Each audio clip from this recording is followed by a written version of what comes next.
Why did my daughter-in-law spend 15,000 lira on my kitchen?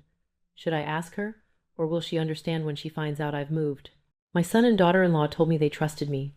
They just wanted me to keep an eye on their house for a week. They smiled as they left, and even gave me a bottle of wine as a gift.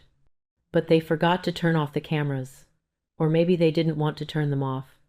If this story touched your soul, click subscribe, and let me know in the comments which city or country you're listening from. I'm genuinely curious where you're watching from. I'm grateful to everyone who comments. My name is Carol Anne Patterson. I'm 65 years old, and I live in Seaside, a small coastal town in Oregon. Or I used to. I lived in the same house for 28 years, that white-fenced, blue-shingled house, with a front porch overlooking the Pacific Ocean and a huge walnut tree in the backyard. That house was my life. When I lost my husband William, that house kept me going. My son Thomas grew up in that house. He rode his first bike there, and we celebrated his high school graduation on that porch. And now that house is no longer mine. But before I tell you about that, I should start at the beginning. It all started 4 months ago with an unexpected visit from Thomas and Ashley. It was a Saturday morning. I was watering the geraniums in the front yard when their car appeared on the road. Thomas's new Lexus Silver, like a luxury yacht next to my old Subaru. "Mom!" Thomas's voice was the same as ever, familiar, warm. But Ashley had always been from a different world. They had gotten married 3 years ago. The wedding was at a fancy hotel in Denver. I flew in from Oregon and stayed for 4 days. Ashley was very well groomed, her hair straightened, professional manicure, designer clothes. She called me Carol. She never said Mom, not from the very first day. "I'll make coffee," I said that day, turning off the garden hose. We sat in my kitchen, in handmade ceramic cups, at the wooden table William had built. Ashley's eyes kept darting around to the magnets on the old refrigerator, the cracked tile floor, the faded curtains at the window. "Mom," Thomas said, placing his hands on the table, "we need to discuss something important." My heart sank. A mother recognizes that tone. "We're moving to Denver permanently," Ashley said. Her voice was smooth, rehearsed.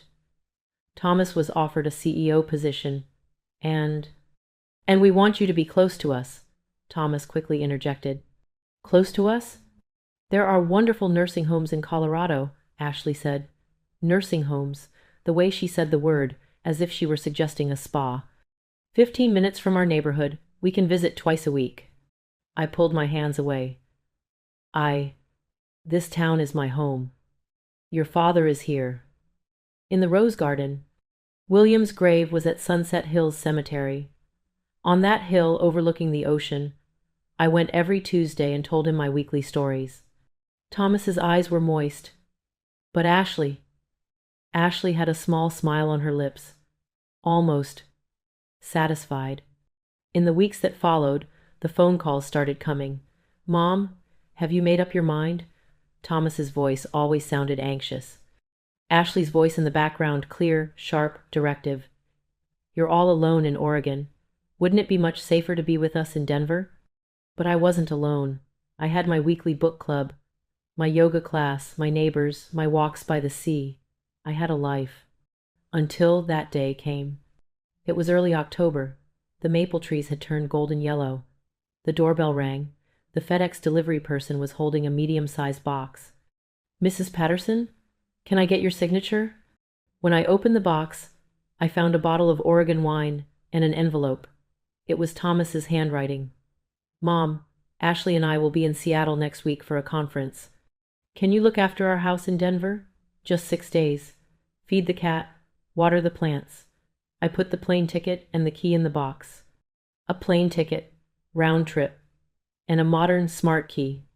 Why me? I thought. Couldn't he hire a professional pet sitter?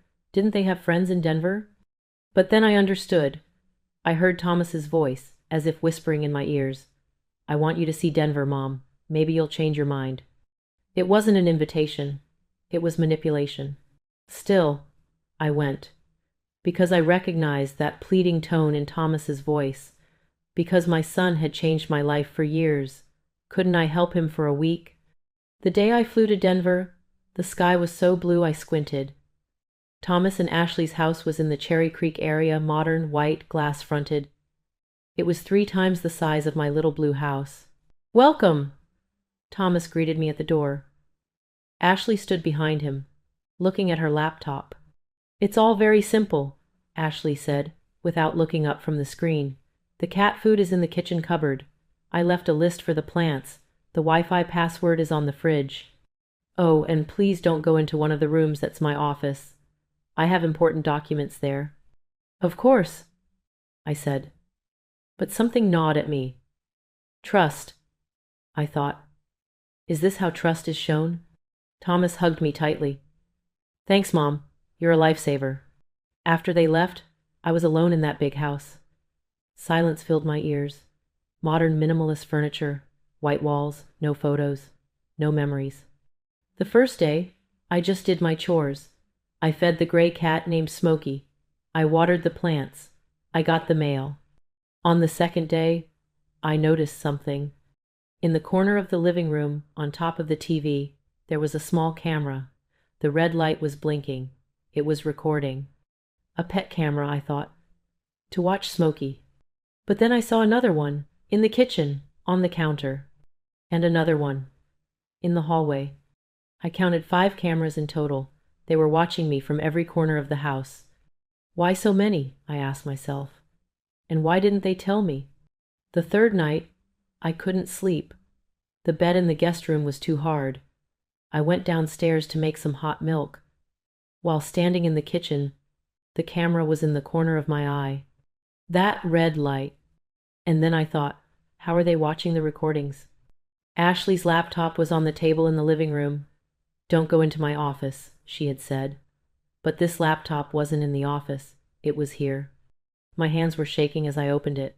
I didn't need a password, she had left it open. There were folders on the screen. One said, Home Security. I clicked on it. Dozens of video files. With dates, including the last 5 days. I opened one. I saw myself. In the kitchen, making coffee. My hair was a mess. In my old pajamas. "Okay," I said to myself. "Just security." But then I saw another folder. It said, Phone Records, Mom Carol. My heart stopped. I clicked. There were audio files. My calls with Thomas. All of them. I opened one.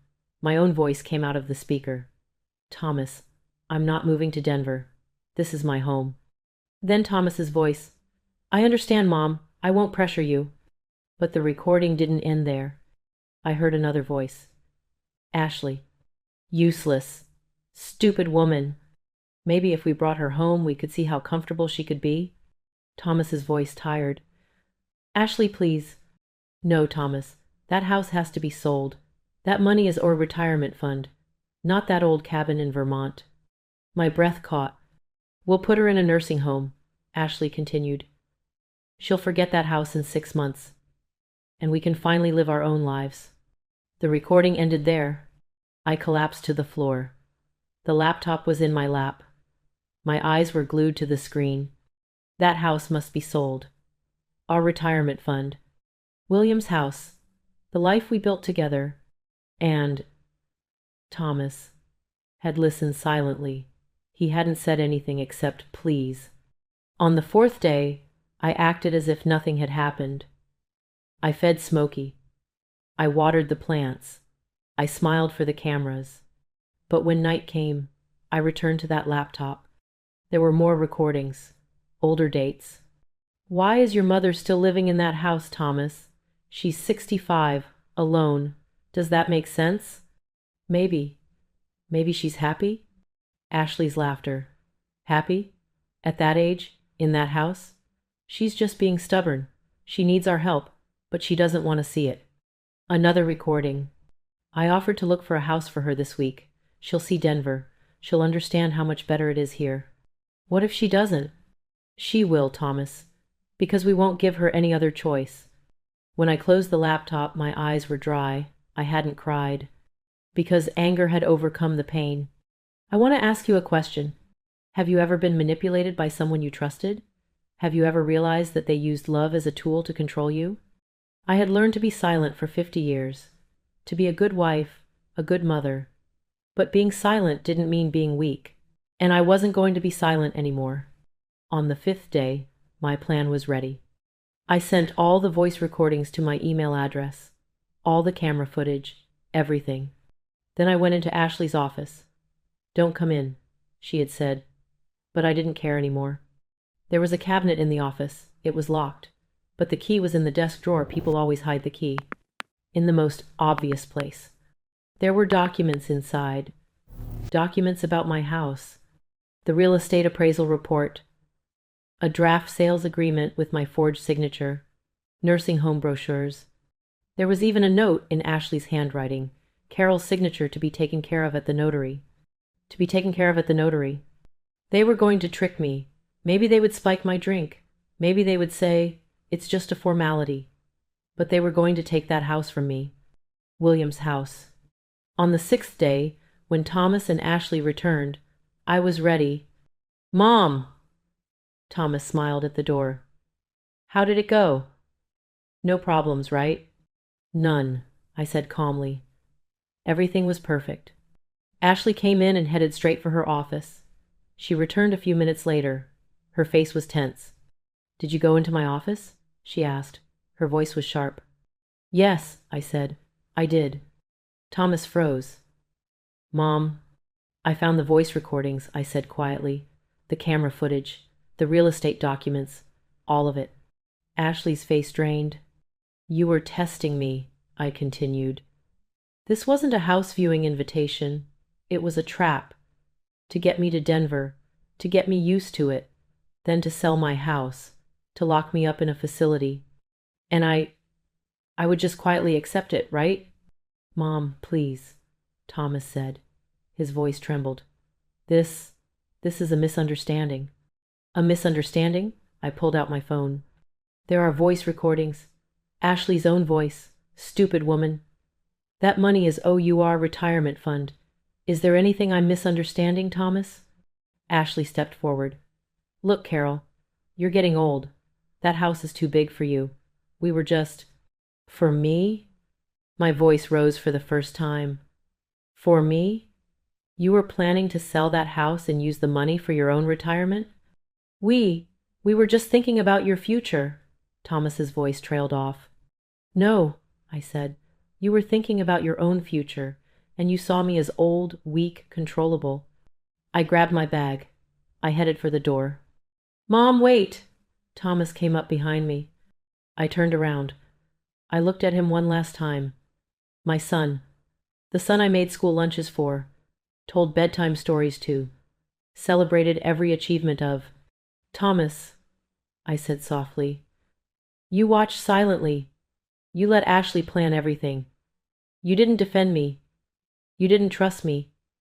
And that's what hurts me. But I sent all the records to my lawyer," I said. "If you try to approach that house, I'll give the forged signature documents to the police. And this," I looked at Ashley, "isn't just a test. It's fraud." Ashley's face was ashen. "From now on, only contact me when necessary.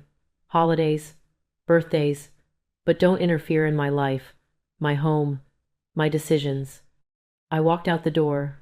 Thomas yelled after me, but I didn't turn around.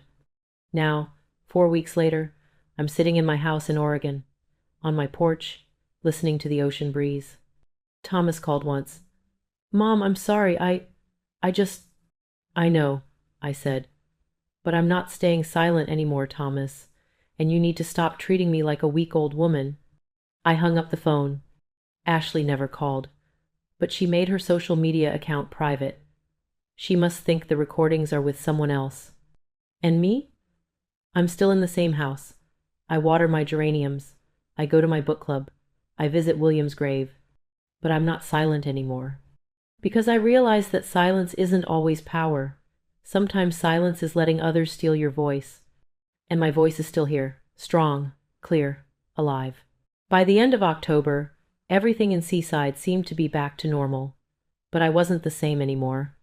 Every morning, I woke up to the same routine: coffee, the porch, the ocean, but now everything felt different. It was as if my eyes had just opened. I was seeing things I hadn't seen in years. Like my neighbor Linda, 72 years old, widowed. She calls her son Brian every day, but Brian never calls her back. He's too busy, Linda would say. He's the vice president now, you understand? Now I understood. Brian was like Thomas. Linda was like me. Or Sarah from the book club. Her daughter Emily sends her money every month, but Emily hasn't visited in 3 years. Airfare is too expensive, Sarah would explain. But Emily had photos of European vacations on her Instagram. Now I saw these things. All of them. And something began to stir inside me. Not anger, a purpose, a mission. In the first week of November, I found an unexpected envelope in my mailbox, handwritten. It just said Carol on the envelope. Inside was a note. I need to talk to you. Please. You are not alone. A friend. There was an address underneath. A house on the north side of town, by the beach. I didn't know who it was, but something told me to go to that address. The next day, I found the address. A small, gray house. The porch chairs were old, the yard unkempt, but light was coming from the windows. When I knocked on the door, an old woman opened it, maybe 80 years old, a wrinkled face, but sharp, bright eyes. Carol Patterson? She asked. Yes, you. Who are you? My name is Evelyn Morrison, she said. Please come in. In the living room, there were old furniture and hundreds of photographs. Evelyn offered me tea. I heard your story, she said as she sat down. It's a small town. People talk. That you went to Denver, that you came back. What happened with your son? My face flushed. I didn't tell anyone.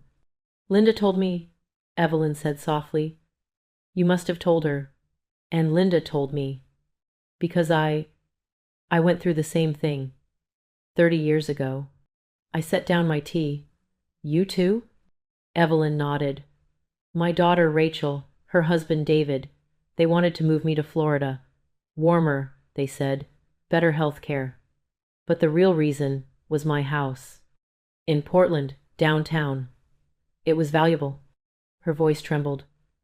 Before I left, they made me sign papers. Power of attorney, they said. But really, I was transferring ownership to them. What did you do? I asked. Nothing, Evelyn said. Her eyes filled with tears. I realized too late. They sold the house. They invested the money in their own businesses. And here I am, in this little rental house. I lost my home. My heart ached. Evelyn, I'm so sorry. You're lucky, she said, looking at me. You figured it out in time? You stopped it. But Carol, you have to do something. Not just for yourself, for others like us. What do you want me to do? Evelyn leaned forward. Tell your story. People need to know. How they manipulate the elderly, how they use our silence. If you don't speak up, how many more Evelyns will there be? That night, I sat at home, my laptop in front of me, a blank Word document. How do I tell my story? I thought. Who would listen? But then I thought of Evelyn, Linda, Sarah. How many more were there? How many more silent women, falling into the traps of their sons, their daughters-in-law, their families? I started writing. The first headline, My son trusted me, or so I thought.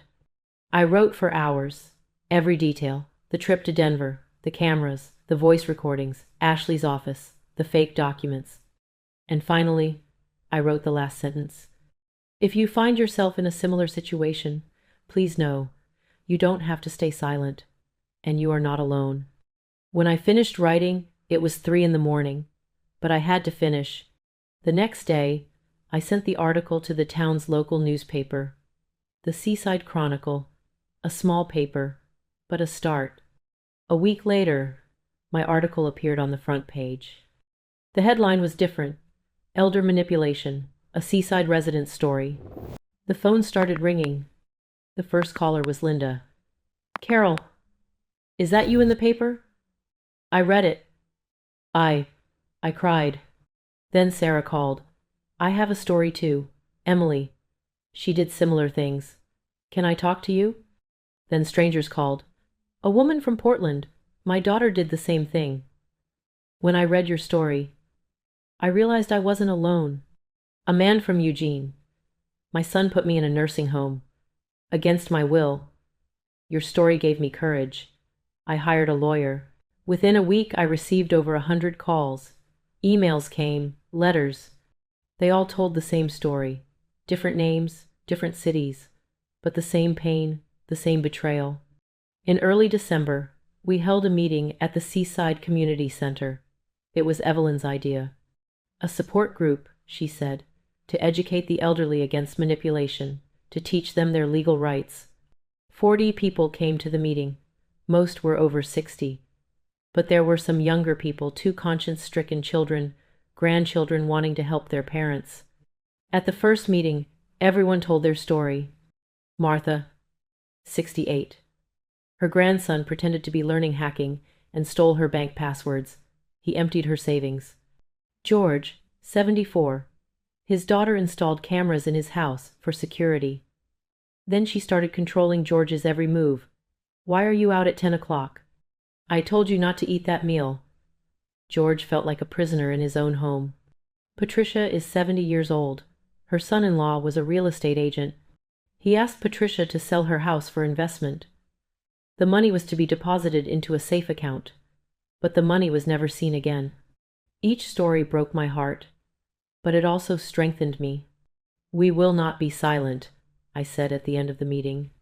We all have a story, and we will tell those stories, because silence is their power, but our voice will take away their power. A wave of applause. In January, our story appeared in an Oregon State newspaper. Then Portland's main TV station called us for an interview. Mrs. Patterson, said the reporter, your story has caused quite a stir, but there's criticism too. Some say you're unfairly vilifying your son. What do you say to that? I looked at the camera. I'm not blaming my son. I love him. But forgiving him doesn't mean ignoring what he did. He made a mistake. A big mistake. And if I stay silent, he'll never see his mistake. And other mothers will go through the same thing. The reporter took notes.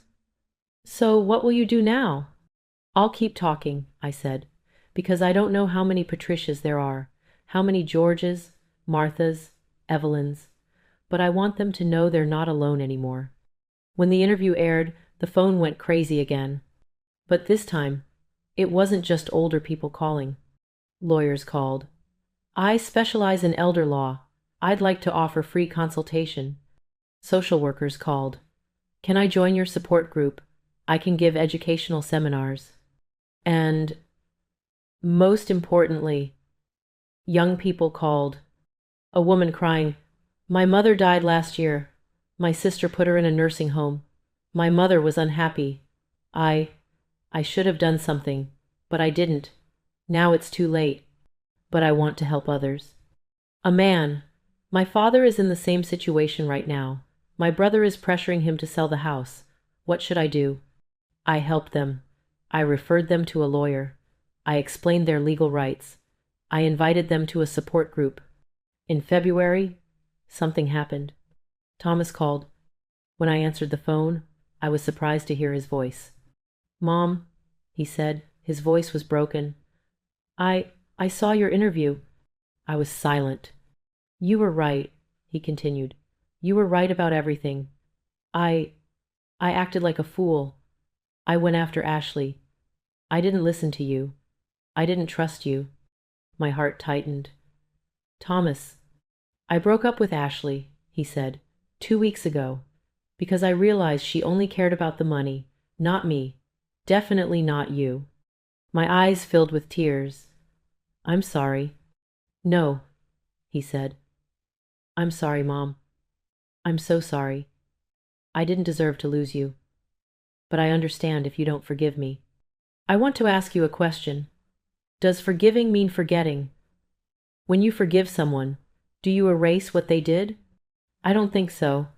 Thomas, I said slowly, I forgive you, because you are my son, and I love you.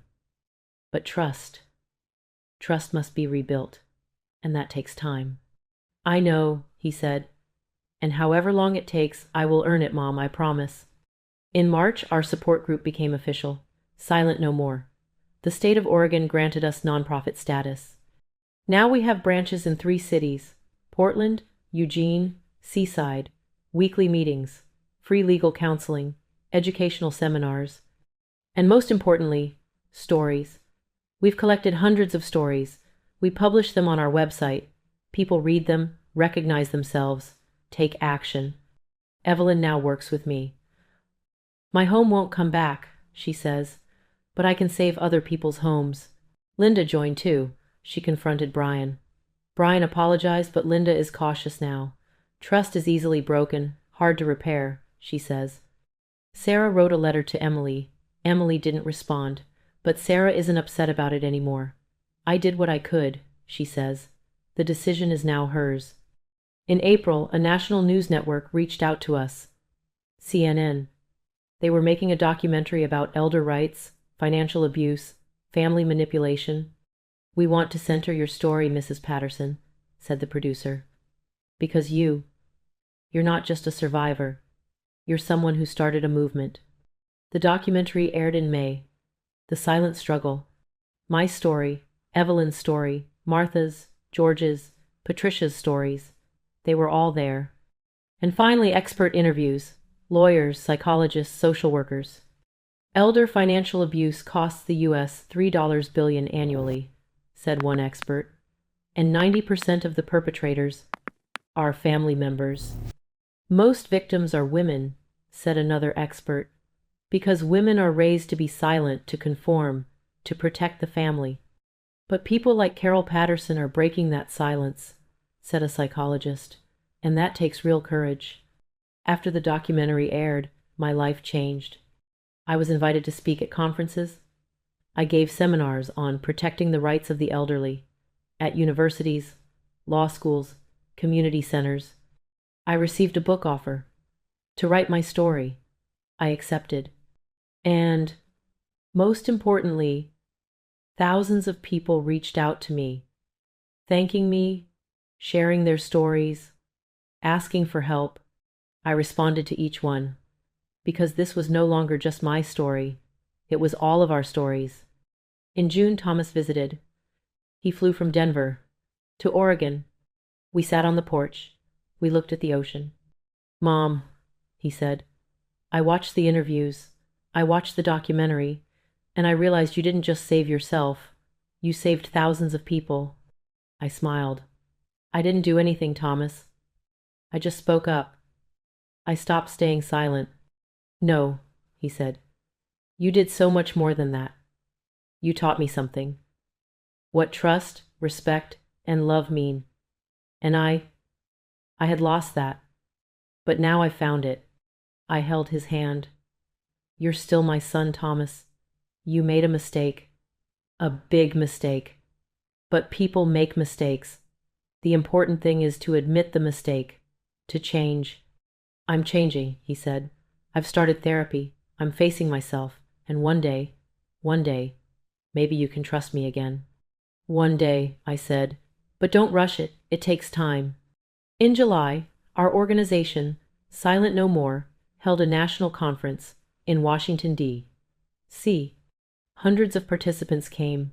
Elderly people, lawyers, social workers, politicians. I gave the opening speech. My name is Carol Anne Patterson, I said into the microphone. And a year ago, my son and daughter-in-law tried to manipulate me. They tried to take my home. They tried to silence me. Applause from the hall. But I didn't stay silent. And today, there are hundreds of people here. They all have a story. They all made a choice. The choice not to remain silent. We are no longer invisible. We are no longer easy targets. We are powerful, because together, we are powerful. And from today onward, we are sending a message. Anyone who manipulates, abuses, or silences the elderly will no longer go unpunished. Because We are watching, we are listening, and we are taking action. The room rose to its feet. The applause lasted for minutes. In August, the state of Oregon passed a new law, Carol's Law. According to the law, financial abuse, crimes against the elderly now carry heavier penalties. Additional security measures at notaries for property transfers. The right to free legal counseling for the elderly. Protective orders in cases of domestic financial abuse. I was there when the law was signed. The governor said, "This law is thanks to one woman's courage, Carol Patterson's courage." I cried. For the first time, I shed tears of joy. In September, my book was published, Silent No More, A Mother's Journey from Manipulation to Empowerment. It made the bestseller list in its first week. I went to book signings. I asked readers, "Have you experienced something similar?" Most said, "Yes."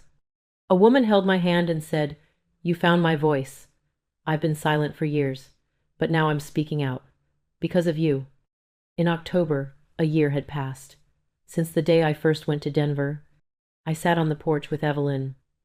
We looked out at the sea. "A year ago," I said, "I was a manipulated, broken woman. Now you're a movement leader," Evelyn said, smiling. "No," I said. "Now I'm just a woman who speaks up." But speaking up, changes everything. Evelyn nodded. "So, what happens now?" "I'll keep going," I said, "because there are still so many people who remain silent. There are still so many old people who are manipulated, abused, ignored. And you, and I am no longer silent. I never will be." In November, Thomas visited again. This time he brought a gift. A frame. Inside was an old photograph. Me and William, on our porch, years ago. "I found this photo at the house in Denver," Thomas said. "Ashley had thrown it away, but I saved it. Because I wanted to remember how happy you and my father were." I looked at the photo, my eyes filled with tears. "And I," said Thomas, "I want to give you that happiness back. I want to give back everything we stole in Denver." Thomas. "No, Mom, please. Know that I'm changing. Every day. That man you see, that's not me. He never will be me." I hugged him. For the first time in a year. "You're my son," I said. "And I love you. I always will." In December, our Silent No More organization opened branches in 10 states. We have thousands of members, hundreds of volunteers. Every day, someone calls for help, and we're there. Linda now runs the Portland branch. Brian is proud of her. Their relationship is being rebuilt. Sarah started her own podcast, Voices of the Silent. She tells a story every week. Martha provides legal counseling. She took her granddaughter to court. The money was recovered. George defends the law against cameras. The right to privacy doesn't end with age, he says. Patricia still hasn't found her money. But she's not alone anymore. In her support group, she shares her story every week, and that gives her strength. And me? I'm still in the same house, in Seaside, on my porch, overlooking the ocean. But I'm not silent anymore. Every week, I give talks. Every day, I help people. And every night, on my laptop, I write new stories. Because I realize that silence isn't just power. Sometimes silence is fear. It's shame. It's isolation. But speaking is freedom. I want to ask you one last question. If someone you love tried to manipulate you, would you stay silent? I won't stay silent anymore. Because the silence is broken. And once it's broken, it can never be the same again. I'm Carol Anne Patterson. I'm 65 years old. I live in the town of Seaside, Oregon, and I am no longer silent. I never will be. Thank you for listening to my story. If it touched you, please share it. Because maybe another Carol, another Evelyn, another Patricia needs to hear this story and understand that they are not alone. In the comments, tell me where you heard it. If you have a story, share it. Because every story gives courage to someone else.